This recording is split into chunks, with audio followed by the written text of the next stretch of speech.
রান্না করেছি খুব সহজে চমৎকার স্বাদে সর্ষে ইলিশ, করলা ভাজা আর সবজি ডাল। নমস্কার, আমি স্বপ্না। দেশ এবং দেশের বাইরে যে যেখান থেকে ভিডিওটি দেখছেন, আপনাদের সবাইকে অনেক অনেক শুভেচ্ছা। স্বপ্নাস ব্লগে সবার আমন্ত্রণ।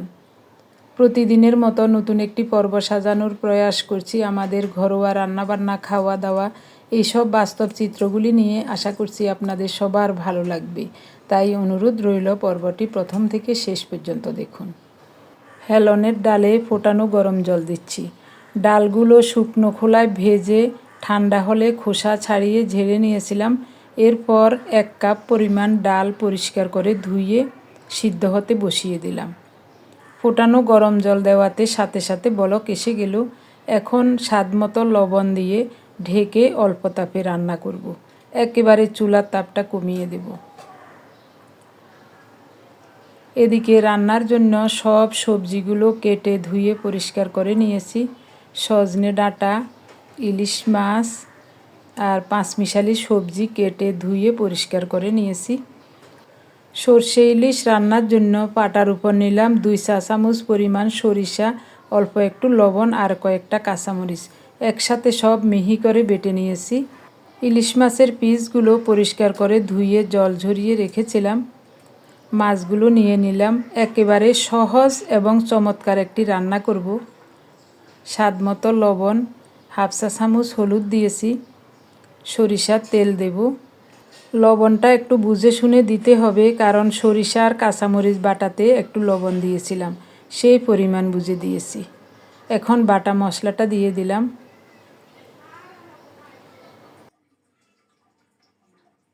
সব কিছু হাত দিয়ে ভালো করে মিশিয়ে দেব।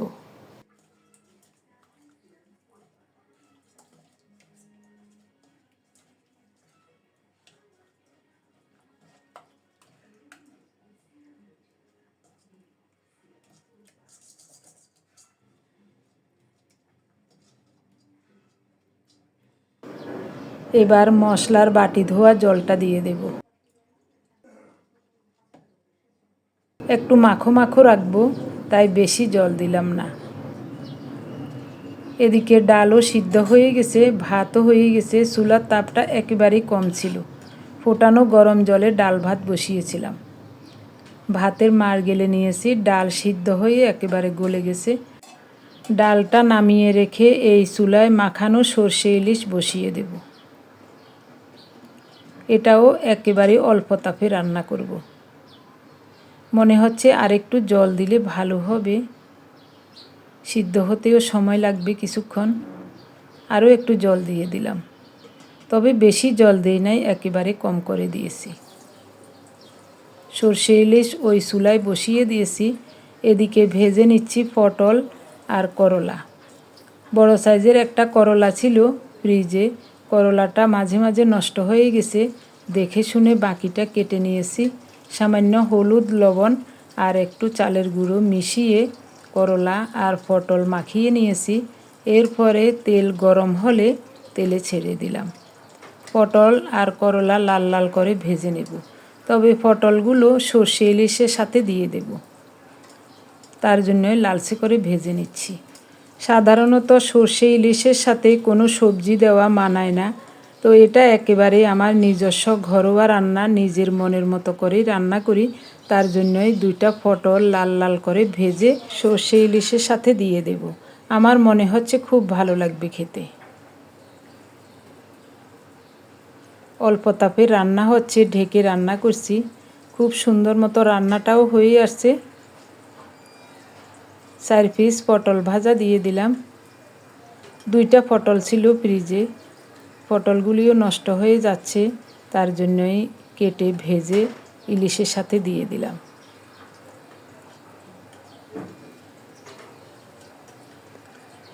এটা একেবারে আমার নিজস্ব ঘরোয়া রান্না, তাই আমার নিজের মনের মতো করে রান্না করছি। এখন অনেকেই হয়তোবা চিন্তা করবেন, সর্ষে ইলিশের সাথে কোনো দিন কেউ কোনো সবজি দিতে দেখি না, আপনি কেন দিলেন?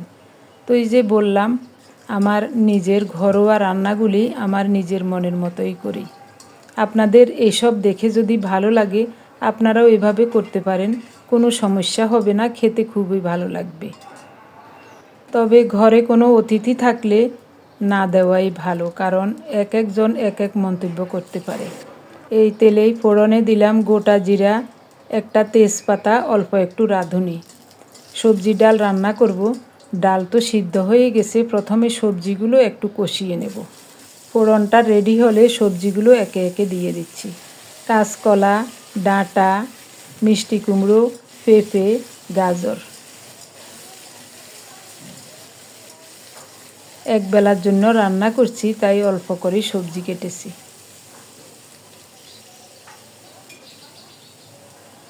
হাফ চা চামচ হলুদ গুঁড়ো, হাফ চা চামচ লবণ দিয়েছি, কারণ ডাল সিদ্ধ হতেও ওখানে ডালের পরিমাণ লবণ দিয়েছিলাম, তাই সবজির পরিমাণ অল্প করে লবণ দিয়েছি, প্রয়োজনে পরে দেওয়া যাবে। এভাবে ঢেকে ঢেকে নেড়ে চেড়ে সবজিগুলোকে খুব সুন্দর মতো কষিয়ে নেব। আর কোনো মশলাপাতি কিছুই দেব না, শুধু নামানোর আগে কয়েকটা কাঁচামরিচ ফালি করে দেব।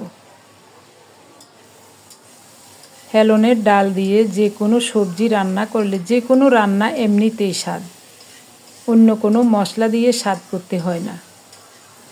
আমি যখনই হেলনের ডাল রান্না করি, আপনারা কেউই এই ডালটা চিনেন না এবং আপনাদের ওইসব এলাকায় এসব ডাল হয় না, অনেকেরই হয় না।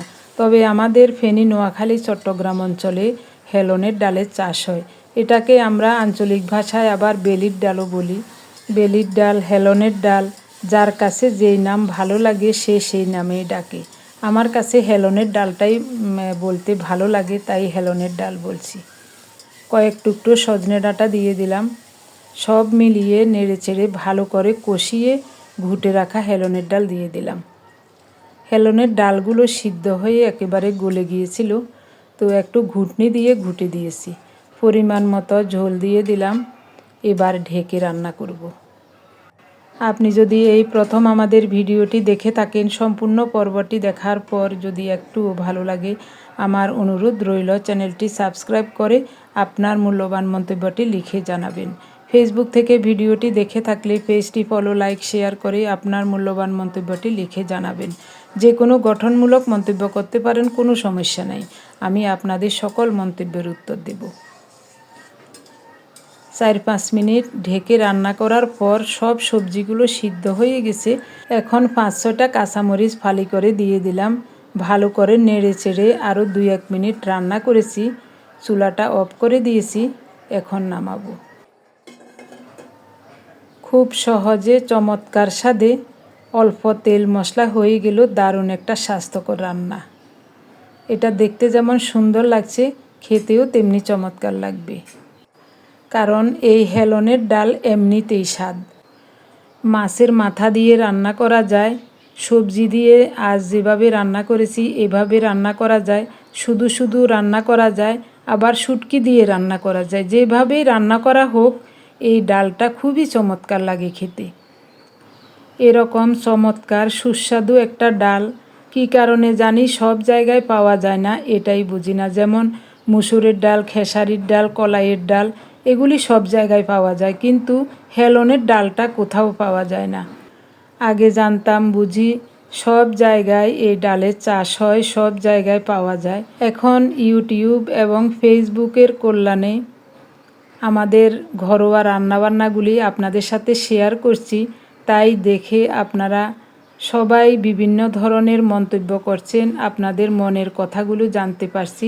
তার জন্যই জানি আমাদের শুধু ফেনী, নোয়াখালী, চট্টগ্রাম অঞ্চলে এই ডালের চাষ হয়, আর কোথাও হয় না।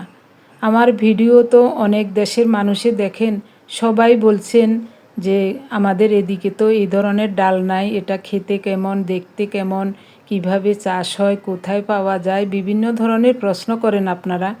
সেই জন্যই আজ হেলনের ডালের জন্মকথা নিয়ে চমৎকার একটি গল্প আপনাদের সাথে শেয়ার করব। এই গল্পটা আমি আরও কয়েকবার ভিডিওতে বলেছিলাম, তবে আপনারা যারা প্রতিনিয়ত আমাদের ভিডিওগুলি দেখেন আপনারা অবশ্যই দেখেছেন এবং শুনেছেন। যারা নতুন তাদের জন্য আজ আবারও ওই গল্পটি শেয়ার করছি। আমার একজন প্রিয় মানুষের কাছে গল্পটা শুনেছি, তার জন্যই আমার বিশ্বাস হচ্ছে। আর এখন তো আপনারা ভিডিও দেখে বলছেন যে কোথাও এই ডালের চাষ হয় না। তার জন্য এখন আরও বেশি বিশ্বাস হচ্ছে গল্পটা হলো 1943 সালে দ্বিতীয় মহাযুদ্ধের পর আমাদের এই অঞ্চল তখন ব্রিটিশের শাসনাধীন ছিল। আমরা সবাই জানি যুদ্ধ বিধ্বস্ত দেশে প্রথমে খাদ্যের অভাবটা বেশি দেখা দেয়। সব কিছুরই অভাব থাকে, তবে খাদ্যের অভাবে মানুষের অবস্থা খুবই করুণ থাকে। সেরকমই খাদ্যের অনেক অভাব দেখা দিয়েছে। আর এদিকে মানুষের জায়গা জমি থাকলেও চাষ করবে যে সেরকম গায়ে শক্তিও নাই, পকেটে টাকাও নাই, কি করবে? নিরুপায় হয়ে গেছে মানুষ। কত মানুষ খাদ্যের অভাবে মারা যাচ্ছে। তখন ব্রিটিশ সরকার নিজের দেশ থেকে এই ডাল এনে প্লেনে করে ফসলি জমি, খালি জায়গা এবং চরাঞ্চলে ছিটিয়ে দিয়েছিলেন। তখন মানুষ তো আর জানতো না এটা কি প্লেনে করে ছিটিয়েছে। পরে আস্তে আস্তে কয়দিন পর দেখা যাচ্ছে ওই ডাল থেকে চারা গজাচ্ছে এবং আরও কিছুদিন পর আস্তে আস্তে ওই চারাগুলি বড় হচ্ছে। তারও পরে ওই গাছ থেকে ফুল হচ্ছে। কিছুদিন পর ওই ফুল থেকে বরবটি শিমের মতো এরকম শিম হচ্ছে। সবাই তখন চিন্তা করলো এটা মনে হয় শিম জাতীয় কোনো সবজি হবে। কিন্তু আস্তে আস্তে যখন ওই শিমগুলো পরিপক্ক হলো, ভিতরে দেখা যাচ্ছে অনেকগুলো বীজ। ওই বীজটা যখন পেকে কালো হয়ে গেছে, ঠিক যেরকম প্লেন থেকে ছিটিয়েছিল ওই রকমই দানাদার বীজ দেখা যাচ্ছে। তখন মানুষ বুঝতে পারলো যে সরকার যখন প্লেন থেকে ছিটিয়েছে, নিশ্চয় এটা ভালো একটা খাবার, ডাল হবে বা শিম হবে, যেটাই হোক আমাদের তো খাদ্যের যোগান হচ্ছে, ভালো একটা জিনিস। দেখা গেল সেই বছর যার যার জায়গা অনুপাতে সে প্রচুর ডাল পেয়েছে এবং সেই ডাল সারা বছর যেই কোনো সবজি, শাক, মাছ, তরকারি যা দিয়ে রান্না করেছে খুব ভালো লেগেছে খেতে। সবারই মুখে মুখে তখন একটাই কথা, পেলেনের ডাল। কেউ তো আর সঠিক নাম জানে না, সবাই বলছে পেলেনের ডাল। আবার কেউ কেউ বলছে বেলুর ডাল, কারণ ব্রিটিশ সরকার নিজের দেশ থেকে ডাল এনে প্লেনে করে ছিটিয়েছিলেন বলে কেউ বলছেন পেলেনের ডাল, কেউ বলছেন বেলুর ডাল। আপনারা তো সবাই জানেন আমাদের ফেনী, নোয়াখালী, চট্টগ্রাম অঞ্চলের আঞ্চলিক ভাষাতে বেশিরভাগই আমরা হ উচ্চারণ করি বেশি। তাই কালক্রমে এই ডালের নাম পেলেন থেকে হেলন হয়ে গেছে। আর ব্রিটিশ সরকার বিলেত থেকে এই ডাল এনেছেন বলে অনেকেই বেলুর ডালও বলতেন। কালক্রমে এখন একটু শুদ্ধ করে বলার চেষ্টা করে, কেউ আবার বেলির ডালও বলে। কিন্তু আসল মূল কাহিনীটা আমরা কেউই জানি না, কারণ এই ডালের নাম কোথাও কোনো বইপত্রতে কোনো দিন পাই নাই। আগেই বলেছিলাম যেমন মুসুরির ডাল, খেসারির ডাল, কলাইয়ের ডাল, মটরের ডাল, এইসব যেরকম বইপত্রতে পাওয়া যায়, হেলনের ডাল বা বেলুর ডাল এই ধরনের ডালের নাম আমরা কিন্তু কোনো দিন কোনো বইয়ে পাই নাই। প্রিয় মানুষটার কাছে এই গল্পটা শুনে তখন আমার বিশ্বাস হয়েছিল, হ্যাঁ ঠিক এটাই কারণ হতে পারে। এখন আরও বেশি বিশ্বাসযোগ্য হচ্ছে। শুধু আমাদের ফেনী, নোয়াখালী, চট্টগ্রাম অঞ্চলের মানুষজন ছাড়া কেউই আপনারা এই ডালটা চিনেন না, কেউ কোনো দিন নামও শুনেন নাই, দেখেনও নাই। আর এটা স্বাদ যে কীরকম সেটাও আপনারা কেউ জানেন না। তবে আমাদের ওদিকে এখনও এই ডালের চাষ প্রচুর হয়, ফলনও হয় প্রচুর। ছোট্ট একটা জমিতে যদি এই ডালের চাষ করা হয়, সারা বছর খেয়ে এই ডাল বিক্রি করা যায়। সব কিছুর সাথে মানায়, যে কোনো শাক, সবজি, লতা পাতা, খিচুড়ি, মাছ, মাংস যেটা দিয়ে রান্না করেন সব কিছুর সাথে মানাবে, সব কিছুর সাথে ভালো লাগবে। এটার গ্রানটাই চমৎকার। এখন হেলনের ডালের মৌসুম। আমাদের ওদিকে সবাই সকাল বিকাল হেলনের ডাল তুলতে জমিতে পড়ে থাকে। তবে এই কাঁচা ডালটা খোসা ছাড়িয়ে শুটকি দিয়ে রান্না করলে এত যে চমৎকার হয়, ওটার স্বাদ একেবারে মনে থাকার মতো চমৎকার হয়। গ্রামে তো এখন সেরকম দরিদ্র কৃষক আর নাই। আগের দিনে বলা হতো শুধু চাল আর হেলনের ডাল ঘরে থাকলে ওই গৃহস্থের বাইরে থেকে আর কিছু কিনে খেতে হয় না। তখনকার দিনে তো আর সব সময় বাজার থেকে মাছ মাংস কিনা হতো না, ঘরে পালা হাঁস মুরগির মাংস খাওয়া হতো। আর পুকুরে নদীতে ঘাটে জাল মেরে যদি মাছ ধরা হতো, ওই মাছ ঘরের চাল ডাল এই দিয়ে দিন পার হয়ে যেত। আপনাদের সবার অনুরোধ মতো আমি অনেকবার হেলনের ডাল দেখিয়েছি, কাঁচা ডাল দেখিয়েছি, শুকনো ডাল দেখিয়েছি, গাছ এবং ছড়া সবই দেখিয়েছি আপনাদেরকে। আবার কখনো ডালের সিজনে বাড়িতে গেলে তখন হেলনের ডালের গাছ, ছড়া, ডাল সব কিছুই আপনাদেরকে দেখাবো। হেলনের ডালের জন্ম কথাটা আপনাদের কাছে শুনে কেমন লেগেছে অবশ্যই কমেন্টে জানাতে ভুলবেন না। তবে আমিও শোনা কথা বলেছি প্রিয় একজন মানুষের কাছ থেকে। যদি ভুল ত্রুটি হয়ে থাকে ক্ষমা সুন্দর দৃষ্টিতে দেখবেন প্লিজ। আমার প্রিয় ভাই বোন বন্ধু স্বজন, হেলনের ডালের জন্ম কথা বলতে বলতে রান্নাগুলি কেমন হয়েছে সেটাই বলতে ভুলে গিয়েছিলাম।